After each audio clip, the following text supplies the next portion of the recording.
3 बंदर समझे।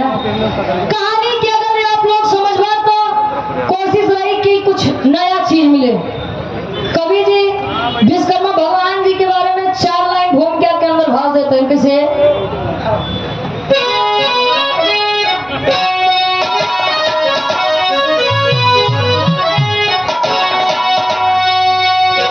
कहे चक्र सुदर्शन त्रिशूल ब्रज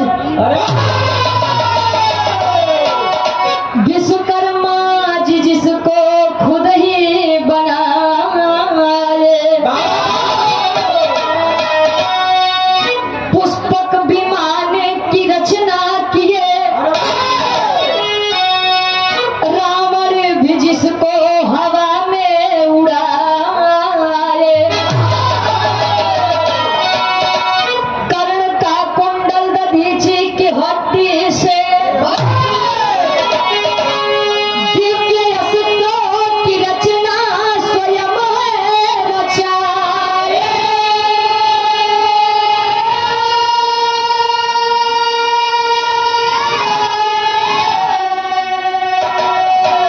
तो विश्वकर्मा भगवान दुनिया के पहले इंजीनियर है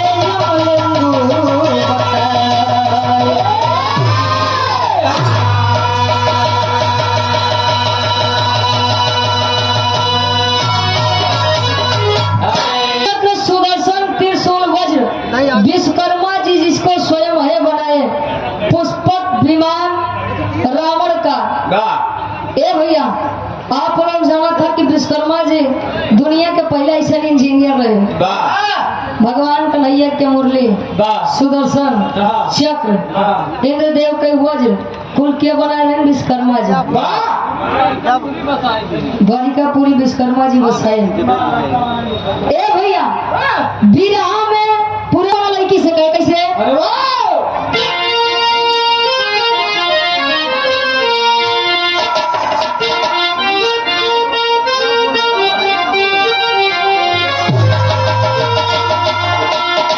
लड़का कहे परवरदिगार अल्लाह से फरियाद करे, ईमान हमारे काका के द्वारे के समय वाली है। कहे खुदा तुझसे अर्जी लगाए,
जी के दरबार में नर्तकी का काम करती थी। और घृताक्षी और विश्वकर्मा जी के बीच में एक लड़की जेकर नाम चित्रांगदा बताया गया। चित्रांगदा भी अपनी माँ घृताक्षी के साथ इंद्र जी के दरबार में नृत्य का काम करती। जब माई बिटिया नाच नृत्य के काम करे तो ये चीज विश्वकर्मा जी के बड़ी खराब लगे कि जवन सामान हम पहले बनाए बटे आये माई बिटिया नृत्य करके हमारे कुल इज्जत हमारे यहाँ खराब कर दिया। धीरे धीरे समय बीता, रोज रोज जब धीरे धीरे ऐसे समय बीता चला जाता, एक दिन विश्वकर्मा भगवान ऋषि आई के अपने बिटिया चित्रांगदा से समझावता है, रे लड़की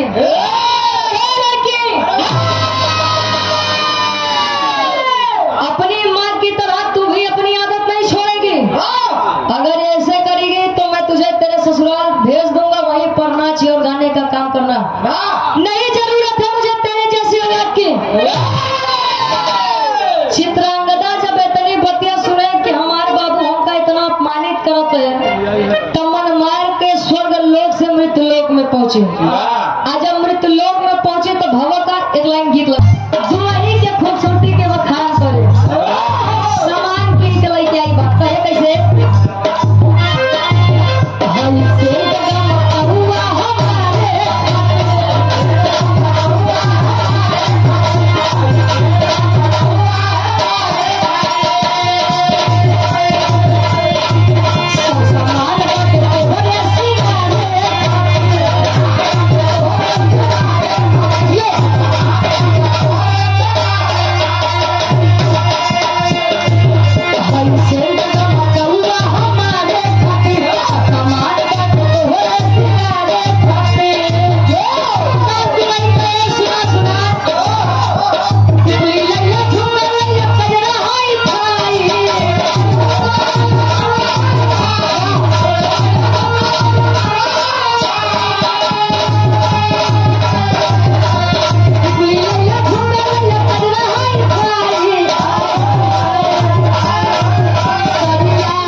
राजा सूरत के दरबार में जब आज चित्रांगदा पहुंची है। आज राजा सूरत और चित्रांगदा आपस में जब भिड़े, दोनों में टकरार हुई, दोनों में प्रेम हुआ। राजा सूरत कहे कि मैं तुम्हारे बिना नहीं रहूंगा, चित्रांगदा कहे मैं आपके बिना नहीं रहूंगी। दोनों में प्रेम हुआ, दोनों ने वचन दिया एक दूसरे को कि हम शादी करेंगे, अन्यथा जिएंगे साथ, मरेंगे साथ, कोई नहीं अलग कर सकता हमको। इतनी बतिया चित्रांगदा कह के धीरे धीरे समय बीता, मृतलोक छोड़ के पुनः स्वर्गलोक में आई। ध्यान दिए, मृतलोक में राजा सूरत से वचन करके आई है कि मैं शादी सिर्फ आपसे करूंगी। आज जब इतनी बतिया सुने तो स्वर्गलोक में आए तो उनकर जौन बाबू रहे विश्वकर्मा जी, नहीं विश्वकर्मा, ए भैया बिटिया चित्रांगदा से पूछे लगे, स्वयंवर रख दिए। स्वयंवर का मतलब कि जौन हमारे लड़की के योग्य बर रही, लड़की हमारे जगह चुन ले, मैं अपनी लड़की की शादी उसी के साथ कर दूंगा, पसंद है। और जब इतनी बतिया स्वयंवर के समय लड़की चित्रांगदा के पता चाहिए तो 20 सभा में ललकार दी। अरे पिताजी, अरे बापूजी, आप कौन होते हैं बिना मुझसे पूछे बगैर मेरी शादी तय करने वाले? मैं अगर शादी करूंगी तो मृत्युलोक के राजा सूरज से, वरना किसी से शादी नहीं करूंगी। अब 20 सभा में जब बाबू अपन इतनी बेइज्जती देखे तो श्राप दे दिए।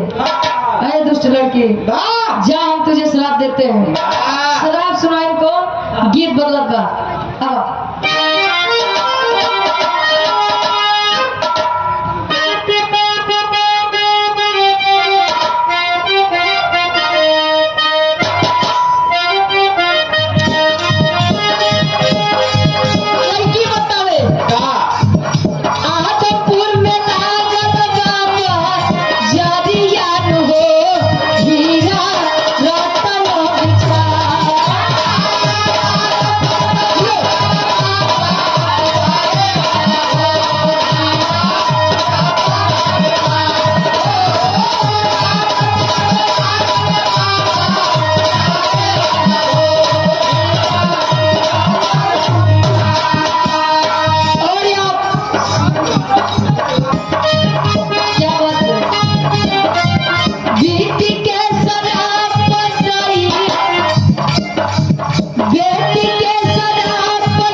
सूरज से कह रही है, जैसे तेरी शादी राजा सूरज से होगी, राजा सूरज मंडप में ही अपनी जान की आहुति दे देंगे, प्राण चले जाएंगे उनके।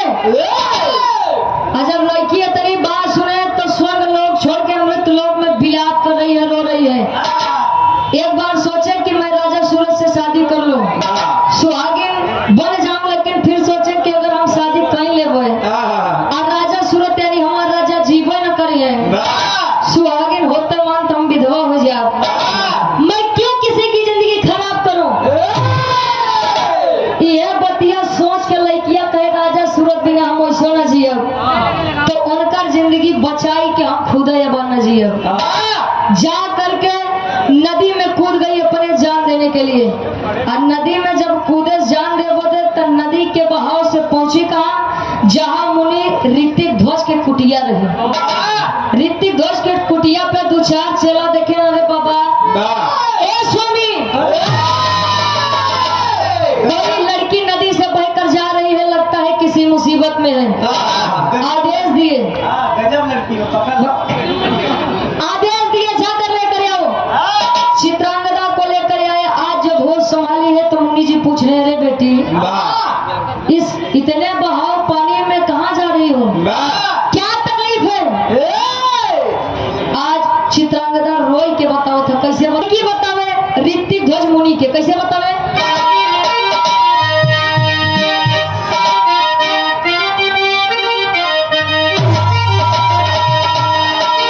अरे स्वयंवर अपने आप रच दिए, स्वयंवर अपने आप,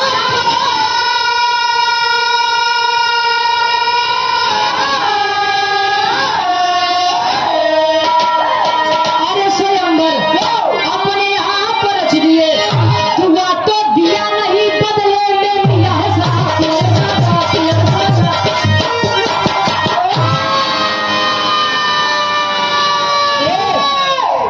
स्वयंवर अपने आप रच दिए, दुआ तो दिए नहीं बदले में मिला श्राप। स्वामी ए बाबा, हमार बाबू हमरे जान के दुश्मन बन गए, तका करब हम जी के कहे दिक्कत ही बा। मैं राजा सूरज से प्रेम करती थी, लेकिन मेरे पिता ने कहा कि अगर मैं उनसे शादी करूंगी तो उनकी जिंदगी मंडप में ही खत्म हो जाएगी। लड़कियां समझावे चौक के भाव में कवि जी लिखा था ककहारा से। कैसे समझावे? कैसे?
कैसी बढ़िया बा, खुद ही न जियब अन्ना जियब तो बाबू सम्मान से रहिए, मेरा प्रेमी भी सुरक्षित रहेगा। जब इतनी बात मुनि ऋतिक ध्वज को पता चली, राजा की बात सुन करके विश्वकर्मा को बुलाए।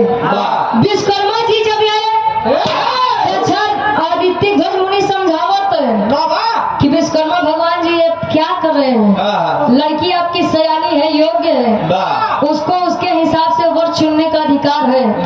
अगर वो चाहती है कि वो राजा सूरज से शादी करे तो आप शादी क्यों नहीं करा देते? इतनी बतिया जब विश्वकर्मा जी सुने तो गुस्सिया के कहने बाबा ए मुनि जी अपने काम से काम रखा है, बाप जो बिटिया पीछे न बोल रहा है। आदरणीय परम सम्मानित गार्जियन जी, आप सुरेंद्र मिश्रा जी, उपरौला से आप गार्जियन जी के द्वारा 100 रुपए का महान आशीर्वाद। अब मुनि जी का जब विश्वकर्मा जी इतना तेहा में समझाने लगे, तब मुनि जी श्राप सुनाते हैं जी। अब सोच रहा मुनि ऋतिक ध्वज विश्वकर्मा जी को श्राप सुना रहे हैं कि जाइए मैं आपको श्राप देता हूँ कि आपका यह मानव रूप एक बंदर में परिवर्तित हो जाएगा। श्राप लगा, जब बंदर बन गए तो मुक्ति मुक्ति मुक्ति मुक्ति करत मृतलोक पर टहरा ही लगे। मुक्ति अब मुक्ति करत करत ये चिल्लाते हैं, तब लग कहा अच्छा स्वामी हमसे गलती हुई है, हम गलत की है जो ने आपसे ऊंची आवाज में बात की है, कम से कम इतना तो बताए दा कि हम ठीक कैसे हो, मुक्ति कैसे मिली हमका। काहे मुनि आपका मुक्ति तब ही मिली जब अपने बिटिया चित्रांगदा के शादी तू खुशी खुशी राजा सूरज से करोगे। आप विश्वकर्मा महाराज बानर के रूप धरे यार वहां खजुआवत पहुंचत है, कतो यार कतो बाहर। अब पहुंचन कहाँ? अंजन प्रदेश। जब हुआ पहुंचन तब विराट के आखिरी गीत लगा खाटी इलाहाबादी तरह।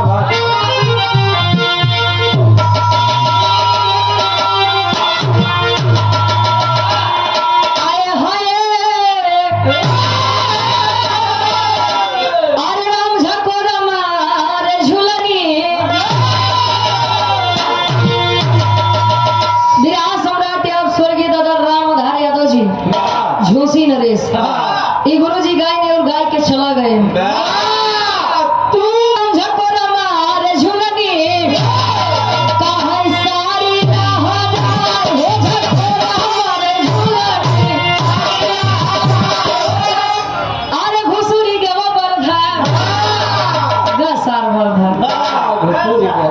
विराट सम्राट आप स्वर्गीय गुरु हैदर अली गुरु जी गावत रहे। अरे राम घुसुरी के वो बरधा कहां सरी यही मझारी घुसुरी गावा अरे हमार मुड़ी कटली, अरे हमार मुड़ी कटली मोर बूढ़ा मारी हमार मुड़ी कटली। अरे गजब की हूं बहिनी, अरे गजब की हूं बहिनी छीने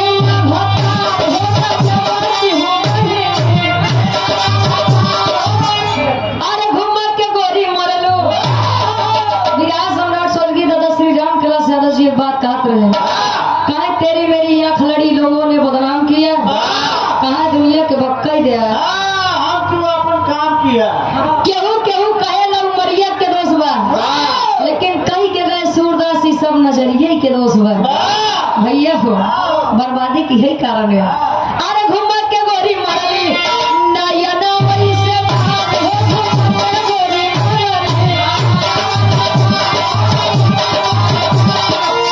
अरे लिखा ना गोरी पतिया, लिखा ना गोरी पतिया पिया प्यारा देश हो लिखा ना गोरी पतिया।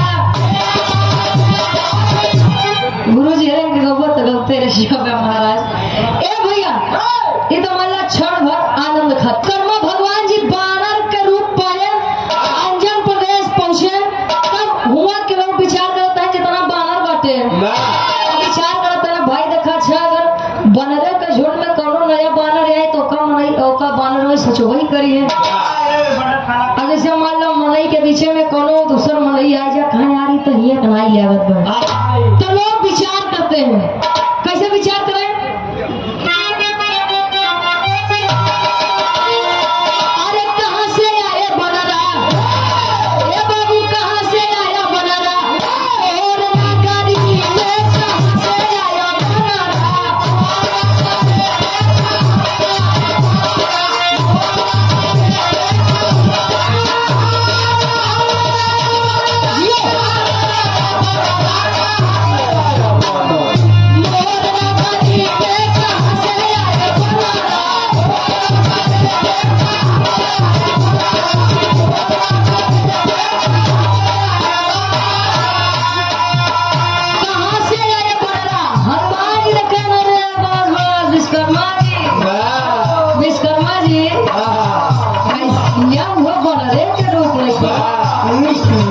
हनुमान जी देखते विचार करते ना खेला कुछ भगवा करते का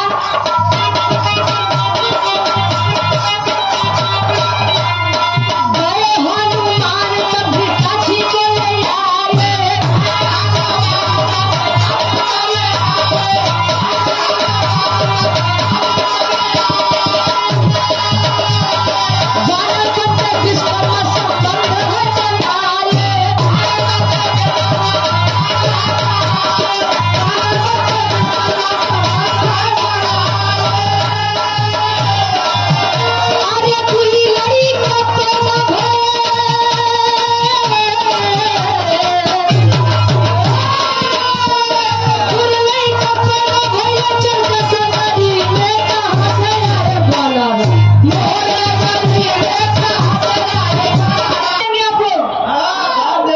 धान नहीं भाई कहवा गेहूं। अच्छा धान गेहूं ये मांगे जाए।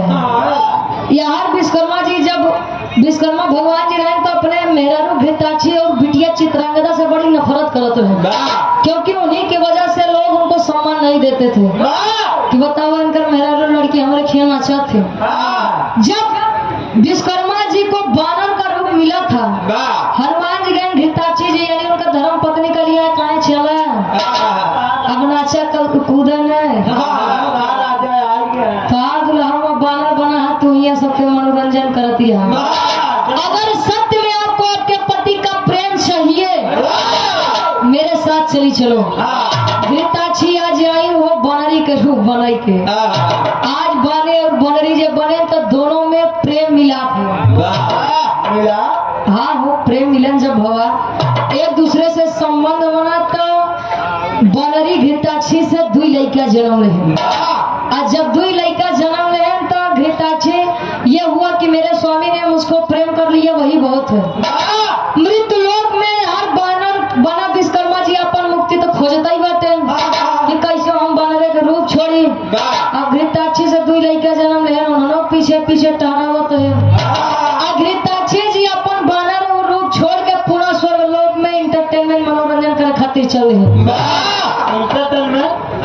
मतलब मनोरंजन महाराज। अब लड़के के नाम का अपना तनी सा आप लोग है जवान बानर रूपी विश्वकर्मा जी और बनरी रूपी घृताक्षी से जन्म ले रहे पापड़ के भाव में कभी जी लिखते हैं।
विश्वकर्मा जी जब दो बच्चे उनसे जन्म लिए तो अब फिर मुक्ति करत करत मुनि ऋतिक ध्वज लगे पहुंचे। आज जब ऋतिक ध्वज मुनि लगे पहुंचे कहे बाबा ये अब तो मुक्ति ये देवाई देता कहे मैंने कहा था कि राजा सूरज से लड़की की शादी करोगे मुक्ति उसी दिन मिल जाएगी। राजा सूरज को लेकर मुनि ऋतिक ध्वज आए कन्यादान करवाए चित्रांगदा और राजा सूरज की शादी करवाए और जब शादी करवाए तो विश्वकर्मा भगवान जी पुनः अपने शरीर को जब वापस पाए तो आज मन में खुशी के लहर डूबत बा। लड़किया जवन दुठी जन्म ली है उनकर सेवक के करत बा आधा के भाव में कवि जी प्रमाण देते हैं।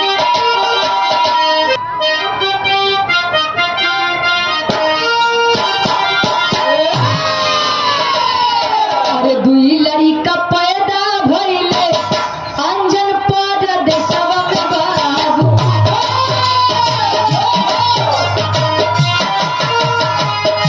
नल नील जेकर बाबू नाम पड़ी जा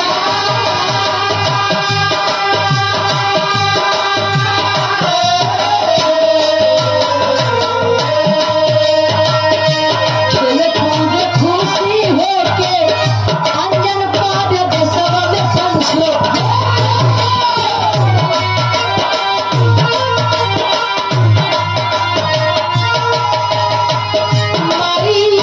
जानी लेली गोदी में उठा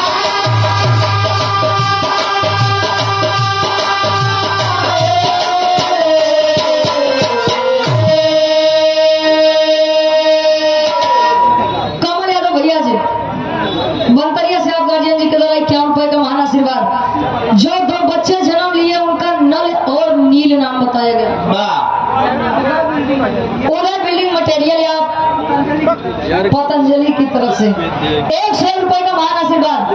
अंजन प्रदेश में माँ अंजनी के गोद में हनुमान जी के साथ साथ आज माई अंजनी जी नल और नील की भी देख रेख सेवा और सत्कार कर रहे हैं। और नल नील के भूमिका रामायण में कहा रही आप लोग जानत होगा। जब बुद्धिजीवी लोग आए वो तो जानत होंगे नल नील के रहे। आज ये नहीं समझता है, अब विराम में आखिरी प्रमाण में बता देता है कि रामायण में नल और नील जी के काम कहा।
विश्वकर्मा भगवान जी और हिताक्षी जी से हुआ था। जब वो दोनों जने बाने और बनरी के रूप लिए रहे तब नल और नील जी के काम राम सेतु जब बनत रहा भैया तो नल और नील को ये आशीर्वाद था कि उनका बहाया गया कोई भी भारी सामान पत्थर ही क्यों न हो, पत्थर उनका छुआ पत्थर कभी भी पानी में नहीं डूबेगा। और जब राम सेतु निर्माण हो रहा तो वे राम लेके जब सेतु के निर्माण करे तो राम सेतु के निर्माण इन्हीं नल और नील करे रहे। इंजीनियर बाबा के लइकिया, इंजीनियर बाबा के यानी विश्वकर्मा भगवान के लइकिया। ये हमारे बिहार के शीर्षक रहा विश्वकर्मा भगवान जी बने रहे बानर, अब बानर बन के मारे खेला कह दिए रहे। बड़ा दुखिया भैया